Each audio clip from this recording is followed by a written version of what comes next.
as we all know, security has been a prominent role in any sort of organization, be it private companies or the government offices. Physical and online security is very much essential to run an organization successfully. To understand more in detail, today on this episode of The Ladder, we have Major Ravi, retired, who is working as a section head security in Hindalco. I, Shaurya, on behalf of the Ladder Podcast channel, welcome you all to this unique episode in the series of interviews. Before I begin the interview, let me show you all the glimpse of purpose and motto of our podcast channel. Confusion is inevitable state of mind in all stages of life, be it the education, selection of life partner, or the job. More the options, more is the confusion. Despite being the exceptional military leaders, when it comes to transitioning from boots to suits, we again encounter the same confusion.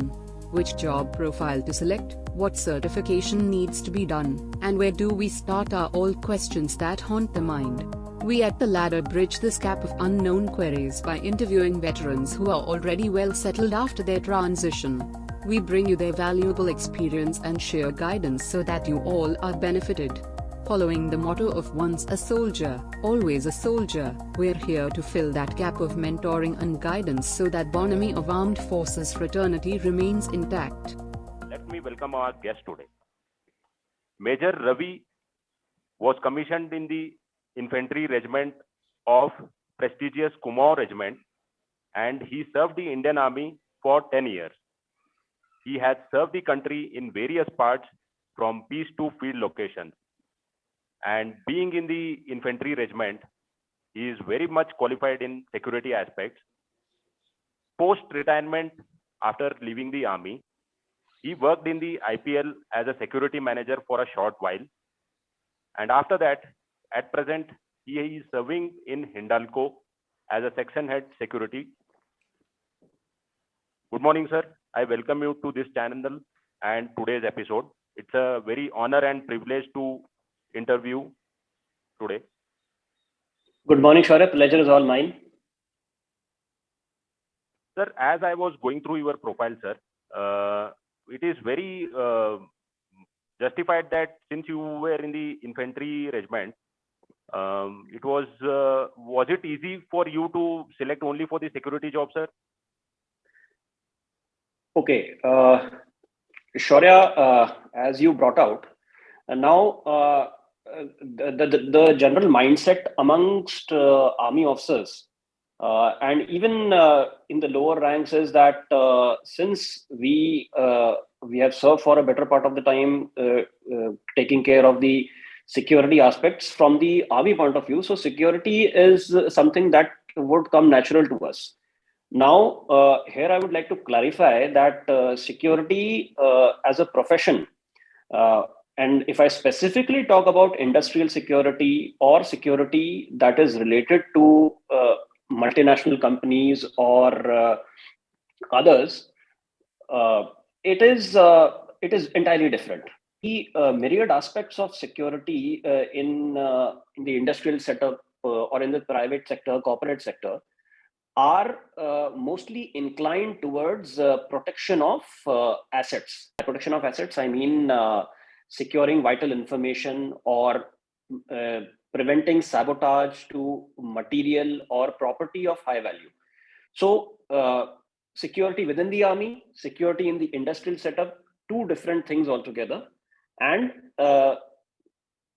therefore, we must keep a very open mind when getting into transitioning from military to corporate, talking in this particular sector. Okay, sir. Sir, as I can see that you are qualified in hotel management from Bangalore University, and after that you have worked in Taj West and Bangalore as an industrial trainee. So what was it for you to join the army, sir, with a hotel management background? It might seem very absurd to you, and I have been questioned or rather quizzed a lot during my tenure within the army also, that what prompted you to join the army after doing hotel management. Well, very frankly, I after completing my 12th, I am otherwise a PCM student when I completed my 12th. Couldn't get into engineering and tried various other things. Unfortunately, because of whatever reasons, I was not able to clear. So I took up hotel management because that was a booming industry those days. And hotel management, yeah, sorry, you were saying? No, nothing. Yeah. So predominantly it was a very it was more of a knee-jerk reaction after 12th, because I very frankly did not plan it out in the appropriate manner. Anyway, taking up hotel management for a period of 4 years from the Army Institute of Hotel Management, which is an AWS institute. Uh, I learned a lot about personality development. So because by virtue of being a hotelier, you are required to meet people, meet and interact with so many people. So your personality is something which would probably appeal to them more. So it is a personality development course with, of course, with the professional knowledge in case somebody is genuinely interested in pursuing the hospitality sector. My focus was ab initio, my focus was to join the army. I tried for NDA. Again, like I said, not very good with studies, so didn't clear NDA. But I was fortunate enough to clear CDS and subsequently appear for the SSB and train in OTA. So that's how my career transitioned from one job to another, and now finally I'm out of the army and into the securities. Great, sir. Can you tell us more about your experience in Taj West End, sir, as a hotel management trainee? Okay, so hotel management is predominantly customer centric. It is a customer centric course, and you are basically taught the basic the primary operations that take place within the hotel. Various departments like production, which is the kitchen; service, the department that serves the food to you, or any other services; front office, that is the reception area where you generally the area that is the show window of the hotel; and housekeeping, that caters for cleanliness and other. So these are the various aspects that we are taught during the 4 years of hotel management, and the industrial exposure of 6 months within the hotel is it is more of a practical exposure to all these aspects, the various and the problems, the various contingency a hotelier encounters, and the various types of guests that come into the hotel and stay with you are certain things that that the course teaches us, and the industrial exposure also. All right, sir. Great. Sir, with hotel management experience and then a glorious, adventurous service in the infantry regiment, so what was the one thought which made you to decide that now it is the time I should switch from the army to the corporate world, sir? Okay. I'll give you a very frank opinion, because see, I generally do not believe in mincing words, and I would like to give all the prospective transitioning veterans. I would like to give them a very realistic picture on how things take place for us. Now, gentlemen, SS officers by virtue of their time period, that is the period of training, and there is a very different mindset within the armed forces. Now, some of you may not find it. Now, some of the people who are participating, they may not find whatever I'm saying is because it varies from person to person, unit to unit. But largely, the thing that I have seen is that the SS officers are treated in a manner that they will only look after operations, because the short stint of 10 years, it is a given that SS officers would probably leave the army after 10 years, and career progression within the army, at least what my experience was, that academically we were not mentored to that extent. Like I said, the experience may vary. There are some SS officers who are doing extremely and exceptionally well, and all the best to them also.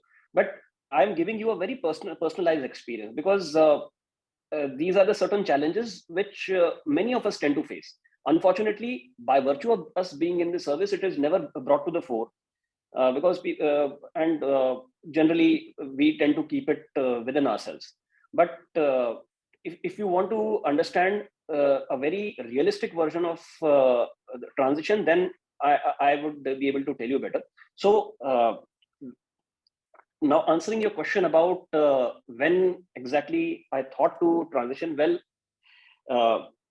1.5 years before, I had the word transition was extremely alien to me. I was preparing for my staff college exam. I had prepared well in advance, being proactive, as they say in the army. Uh, so when the result came, in July 2021, the result was declared for SS 92. I was very sure, because SS 91, we had a selection rate of around 80, more than 80% rather. So it was a given that those who opted for PC would eventually get it. With that same thing in mind, me and many of my course mates, we filled our form for extension. Correction, we filled it for PC and extension as a second choice, which I thought would be a very distant thing. It would not be even considered. So when the result came, it completely swept me off my feet, and I did not quite expect events to unfold the way they did. And very frankly, for the next 3-4 months, by virtue of me being in field area and low connectivity, I was not able to interact much with the people around.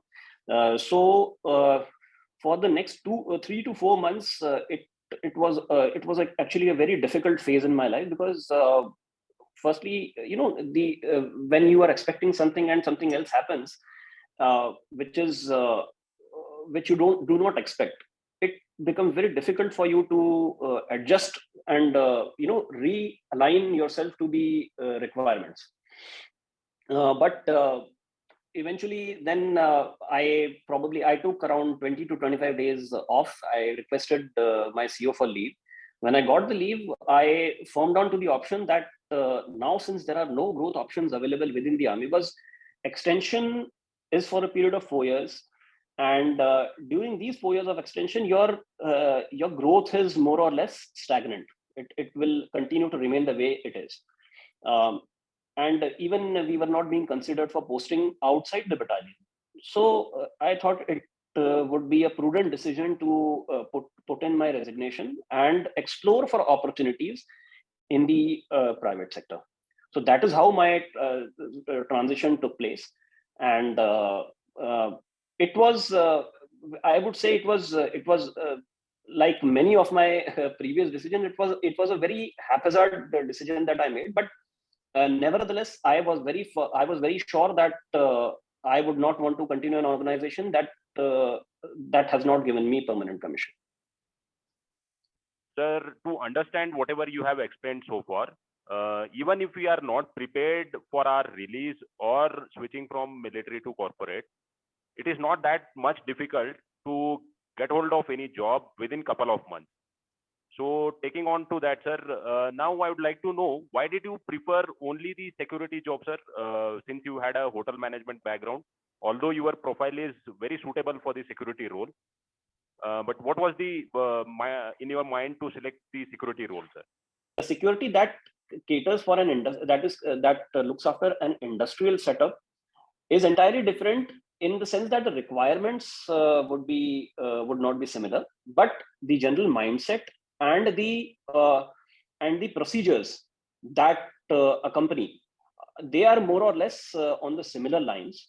And if one is prepared well enough, upskilling is done in the appropriate manner. The concerned courses which elucidate about the requirements that a security personnel must fulfill, and the professional knowledge that is imparted through them, if one generally tends to if you try to go through that course and acquire that certification, over a period of time, you'll realize that you are more than competent. Like you said, it is not difficult, but some amount of homework and some amount of efforts will go in understanding the job requirements and the role that you will eventually take up as a security personnel. Great, sir. So now can you tell us more about the upskilling, sir, in terms of certification, what you have done for this particular role, sir? What all one, if aspiring to do the same kind of job in future, so what all the essential certifications have to be done and what are the options available, sir? As far as security is concerned, there are basically there's an organization called American Society for Industrial Security. Short form is the ASIS, that offers a plethora of courses aimed at providing one aspiring security professional appropriate certifications that would enhance their the credential value, as well as their professional competence. Now, the one most important course, which is important from the physical security point of view, is the Certified Protection Professional, short formed as CPP. So CPP is a very important course. The reason why I'm saying this is earlier in the month, on 7th November, I also acquired this particular certification. And when I was, it took me around 4 to 5 months to complete this certification through a professional learning platform. When I was studying for the course, I realized that even though the syllabus was vast, certain aspects of the aspects that were being taught in the course are very interesting, and you could relate to these aspects when you actually start performing the duties of a security manager. So, and in fact, once I acquired this certification, I realized that my job became a lot easier, because I could understand what my boss wanted from me, what was the requirement, and what are the challenges that I am likely to face. So there are also many other parallel institutions that are based in the United States of America, that like CSI and ISMI, many courses that offer gold standard certifications in security, aimed at enhancing your professional knowledge and enabling you to perform much better vis-a-vis somebody without a certification in the security domain. All right. So CPP certification is one thing which is very important for the viewers if they want to pursue the job in security industry.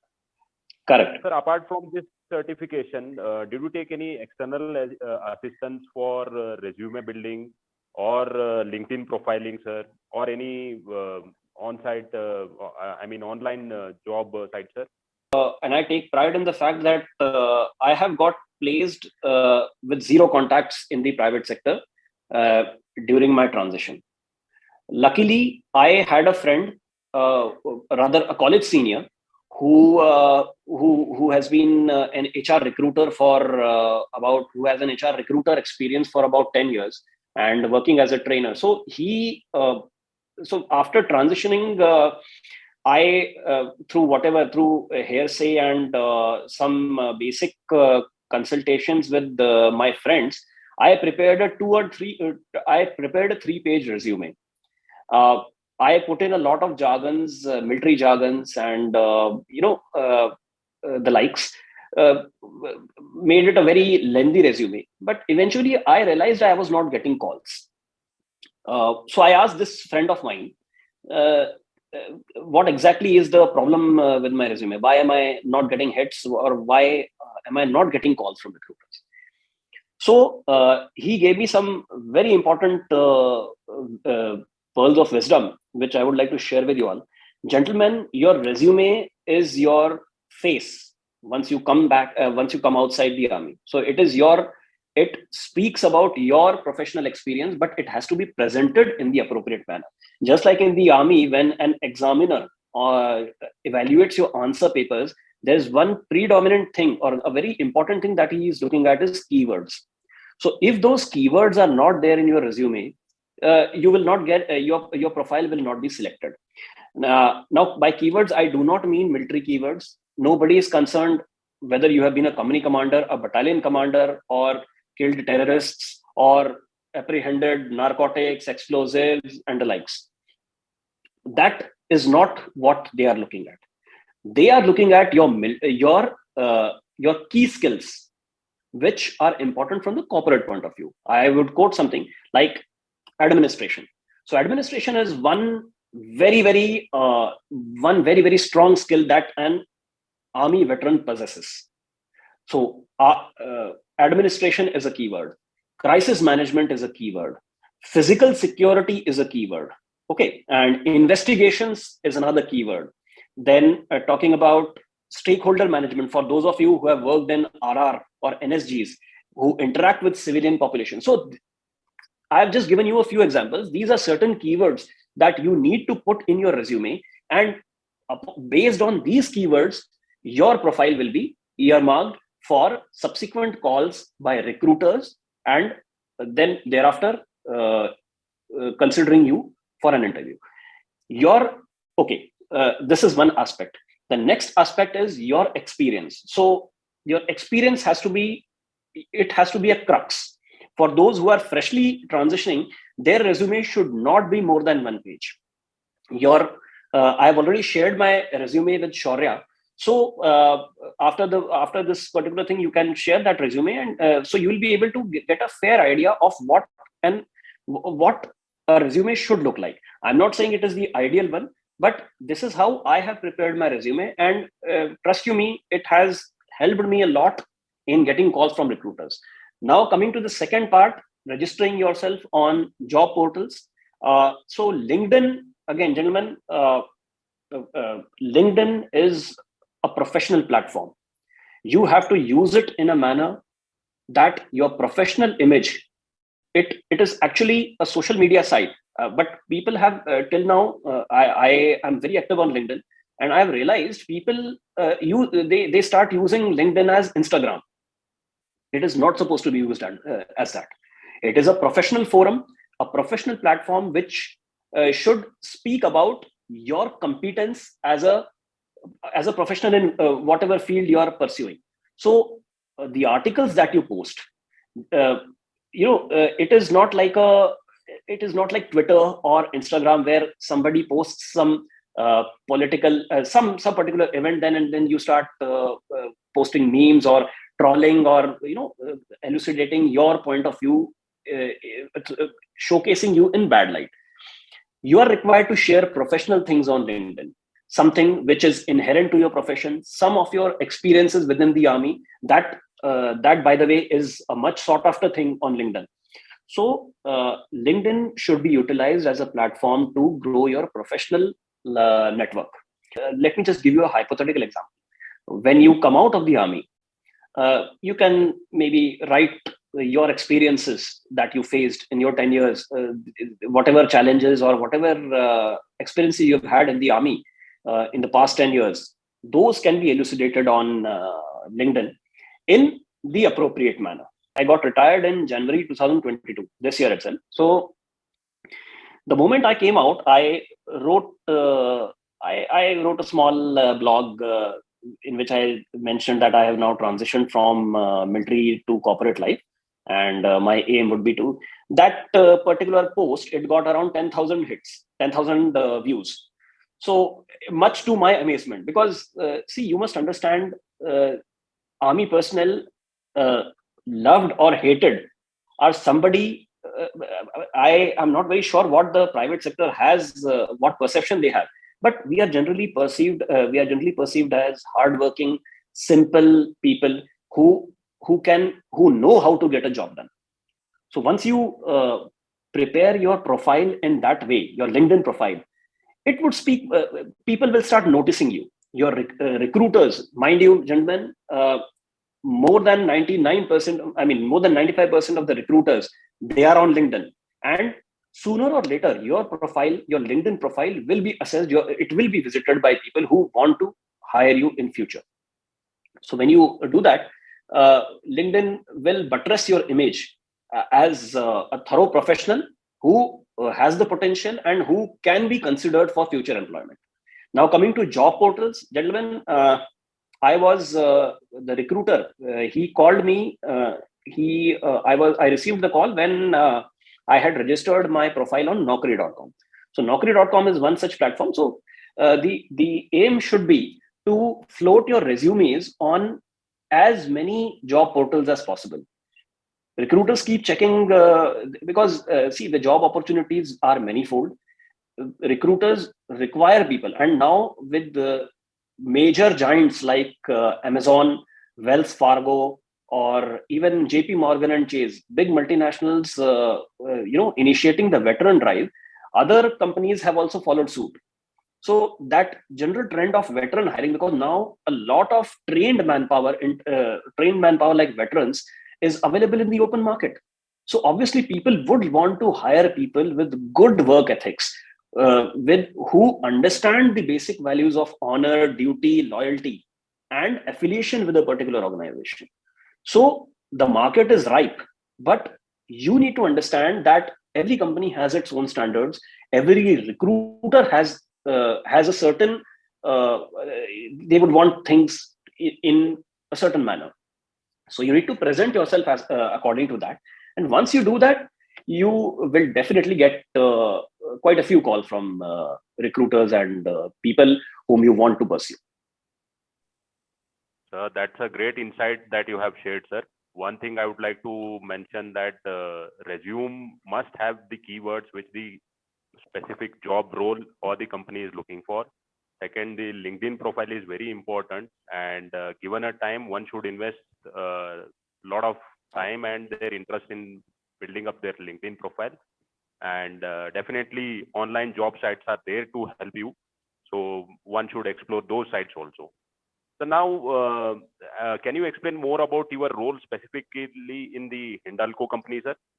What are Okay. the tasks and what are the charges or the appointment, what you are doing there? Okay. So as Shora mentioned earlier, my appointment is of section head security. So we are a team of four officers, four security managers, three veterans, and one person from Reliance Global Corporate Security Cadre. And we have one retired lieutenant colonel from the Jat Regiment, who is our general manager, whom we also call as the head of department, the HOD. So our team of so we are a total of 5 officers who are looking after the security aspect of Hindalco aluminum plant. So it is basically a manufacturing industry plant that manufactures aluminum in various forms. It is spread over an area of 3,500 acres, which is a significant amount, a humongous amount, having a boundary radius of around 25 to 30 kilometers. So, so our responsibilities consist of they fall under the purview of physical security. Now, by physical security, I mean looking after the broader aspects of security, the perimeter walls, the upkeep and maintenance, then the security of various offices that are part of this particular plant, security of raw materials, as well as security of scrap materials. Because responsibility is also to ensure that this does not get pilfered. Then, of course, there are problems of internal thefts. So taking care of that is also a very important part of my job description. Then which also brings me to investigation. Administration is another important aspect, because the transport section of the plant is my responsibility. I have a fleet of around 200 vehicles, and the responsibility for their upkeep and maintenance rests on me. Then there are guest houses, any dignitaries, VIP, just like the army, where we have guest rooms. There are a total of 5 guest houses that are currently under my supervision. Any dignitary or VIP coming to the plant for a brief stay, my responsibility is to ensure that the stay is comfortable and he goes back adequately rested and a happy man. So physical security, investigations, transportation, guest house. These are the primary responsibilities that have been entrusted upon me in this particular role. Great, sir. Sir, I'm sure being a infantryman officer, security job is not any challenging aspect for you, because as we know, it's imbibed in our basic nature of the job, irrespective of arms we are serving. But what are the key lessons other than this you would like to mention to the viewers that have helped you in your current job, sir? Key lessons that from armed forces experience. Okay. Now to answer this question, gentlemen, the most important thing for a security personnel is to be proactive. Proactiveness is something which is ingrained in an army officer right from his lieutenant days when you put on those 2 stars. So whenever you have been given a responsibility, you will not wait for an incident to happen. That is an important thing, because the best security is the one in which incidents do not take place. Now, proactiveness means you have to go out, you have to understand each and everything that goes on in the plant. Maybe take briefings from your subordinates, but you have to be one step ahead of the adversary. And by adversary, I mean any person for that matter who is trying to cause material damage or damage of reputation or of any other sorts to the organization that you are working in. So being proactive is something which will always assist you and will enhance your image as a security professional. Keeping yourself abreast with the latest security trends around the world, understanding the plant history, understanding the demographics of the area, the temperament of the people, and most importantly, the inclination of the top management is something which you would want to understand, because accordingly then you can shape yourself. Once you get outside the army, once you join the corporate sector, you will always be part of a ladder. So you will be at a particular level, there would be somebody above you and many below you also. So you need to understand what the topmost man thinks. Once you get to understand that, once you understand his mind, and I can assure you, gentlemen, that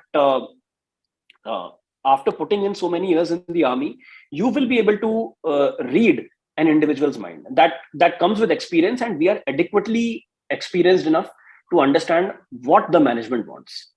For those of you who are still not able to understand, it is always good to take a feedback from people, because in an enclosed community like an industrial area where I'm working in, nothing is in. Everybody knows what goes on. Everybody knows the past history. It is just that for the sake of maybe not wanting to expose somebody, these things do not come out in the open.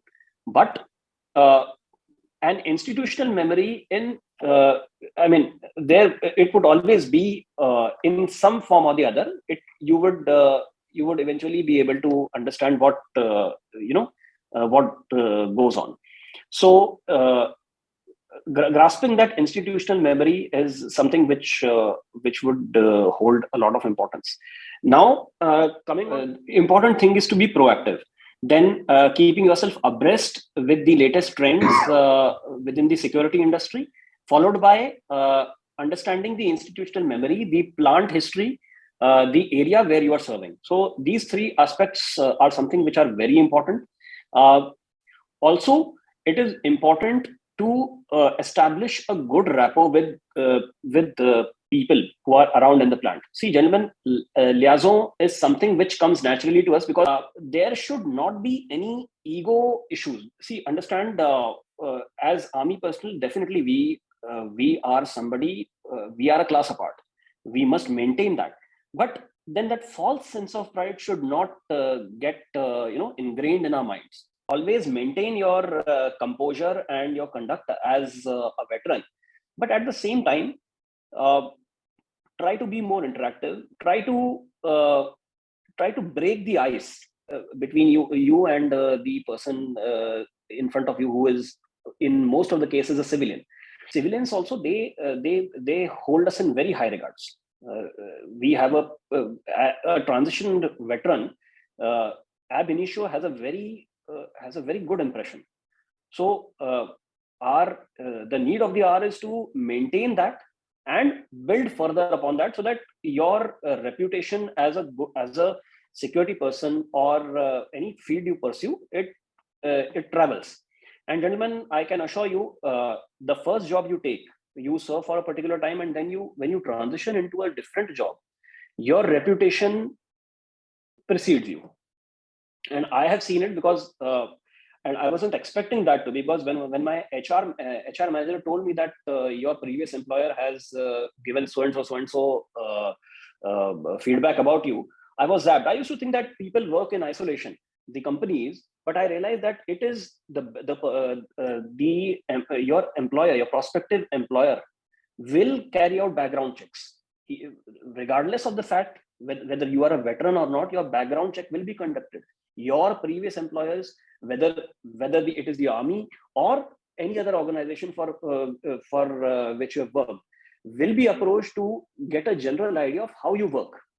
So these are certain things that you must keep in mind, and these will help you to have a successful career. All right, sir. Sir, can you tell us about the importance of doing the MBA graduation, be it a distance or the executive or the on-campus degree, sir? How important it is to do the MBA? Okay. Now, a thing about upskilling and pursuing post-graduation.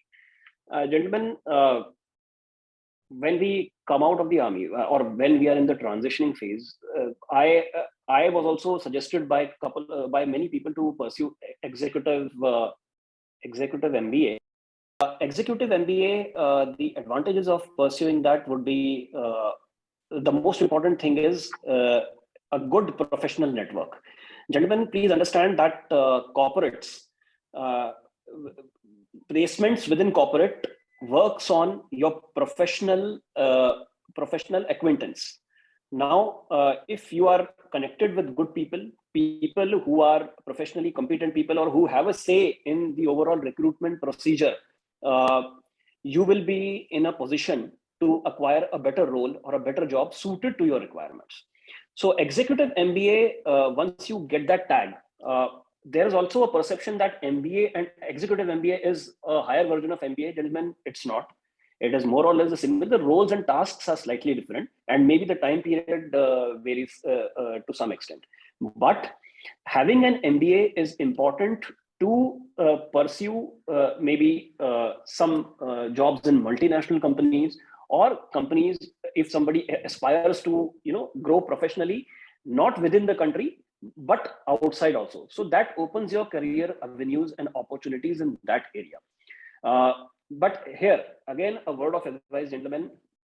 If you have enrolled yourself for a course, we generally we keep receiving a lot of input from people that you should do this particular certification, or maybe you should pursue something else.